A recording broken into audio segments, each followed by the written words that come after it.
helpful tutorial for the Fisker Ocean. And I had a conversation with a person yesterday that actually made me realize that this was necessary. So the first thing we need to do is make sure that we have a good fresh battery in the key fob. And I actually changed this battery a couple weeks ago. I'm going to show you how to open it. So you just take it and you push it forward like that. I'm going to push it back. Just push it forward. Once you push it forward, it will pop right out. You just pull around on it. It ain't no trouble to get out.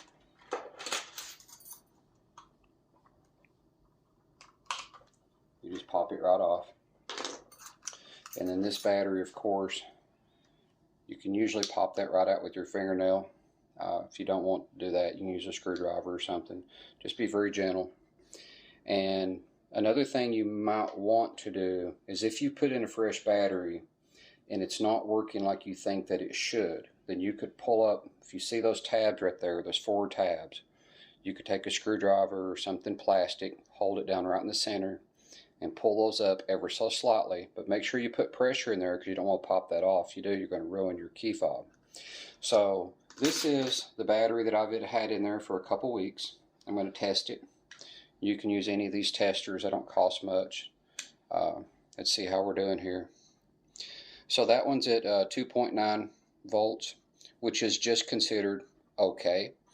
You can see here, so that's a good way to read that. And then let's see what a fresh battery reads. I picked these batteries up at Harbor Freight. That way I can have plenty of them. They don't cost much, and they're just as good as anything else, as long as you get the, what was it?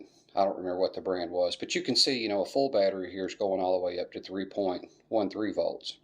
So I'm going to put that battery back in. I'm going to get some more life out of it. And just pop that back in there like that. Push it in there. And then you line this back up. And line it back up. There you go. About right there is where you need. And then you just push it like that.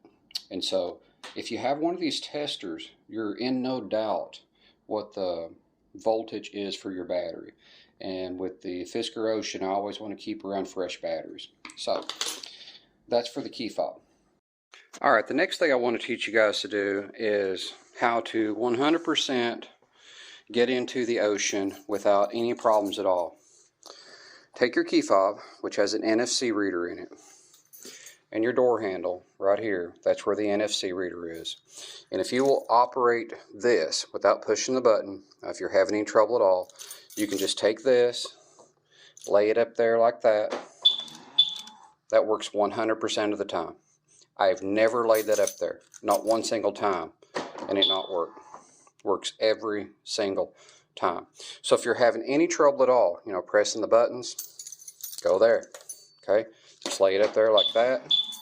Works every single time. So that's dirt simple.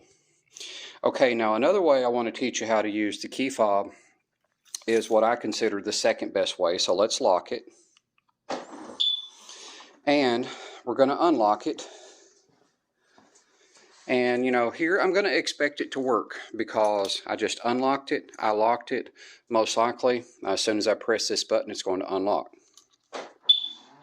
And you can see that it unlocked. So let's lock it back. Okay, so now let's pretend that you come out and you press the unlock button though.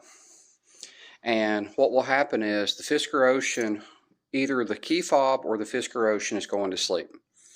And it actually needs 2 presses for it to register that it actually needs to unlock the car. So when you press unlock, the Ocean is going to make a little sound, but it may not unlock. If you will immediately start counting to 4, as soon as you press the button, 1001, 1002, 1003, 1004, and then press the unlock button again, 99.99999% of the time, it's going to unlock perfectly fine with 0 issues at all. So another thing that I want to teach you here is if for any reason the battery starts getting low, and sometimes the battery won't even be low and it will do it, but usually you need the battery to be low right here.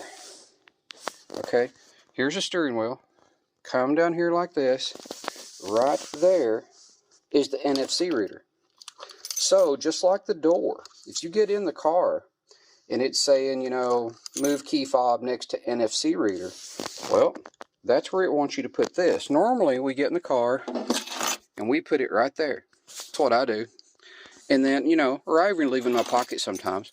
But if it's telling you to put the NFC reader right there, you just put it right there and then the car will start. You'll get a message up here that says, you know, move fob closer to NFC reader or something like that. And you just take the fob and you put it right there. So that's how to get into the Fisker Ocean. That's how to lock it and how to start it. Now there's only one other way to unlock the Fisker Ocean, and that is to use the app. So I live in an area, let me show you where I live. Okay, I live in an area with 0 cell service. I mean 0. There's nothing here.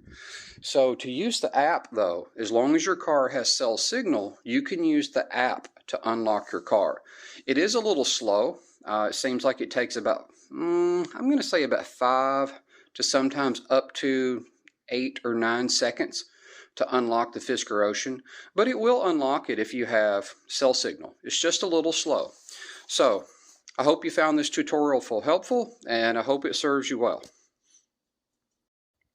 Thanks for watching, and until next time.